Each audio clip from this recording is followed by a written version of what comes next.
حضرت سفیان بن حسین رحمه الله فرمایي زه د ایاس بن معاویه رحمه الله په خدمت کې ناستم، یعنی موږ دواړه یو ځای ناست وو. نو زموږ مخې ته یو کس لاړو، یو کس چې دی هغه تېر شو. نو دا سفیان وایي ما د هغه څه غیوب بیان کړه، ما د هغه پس خبرې وکړل، غیبت مې وکړو. نو ما ته معاویه رحمه الله چې دی هغه ما ته کار شو، یعنی زه یې ودرولم چې مه کوه غیبت مه کوه. وی د هغې نه بعد یې ما ته ووایي چې کله کس تېر شو نو ما ته یې ووایي وی سفیانه وی تا د روم په جهاد کې شامل وي، یعنې تا د روم جهاد کړی دی؟ وی ما ورته وی چې نه.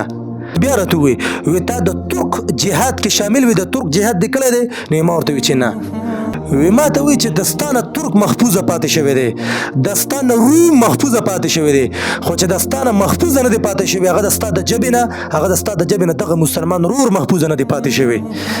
یوې دستانه ترک محفوظه پاتې شو، دستانه روم هم محفوظه پاتې شو، خو د ستا د ژبې نه د ستا مسلمان رور محفوظه پاتې نه شو. ته سوچ وکړه دا کوم دا څومره غټ نصیحت دی غورې. نو دغه فرمایي سفیان فرمایي وی چرم د هغې نه بعد ما بیا چې دی غیبت د چا نه دی کړی، ما چرم داسې عمل بیا یعنې د مرګه پورې ما داسې یو عمل بیا نه دی کړی. ته پوه شو که نه؟ خبره دا ده چې ځان به د غیبت نه ساتو، د څه نه به ساتو؟ غیبت نه.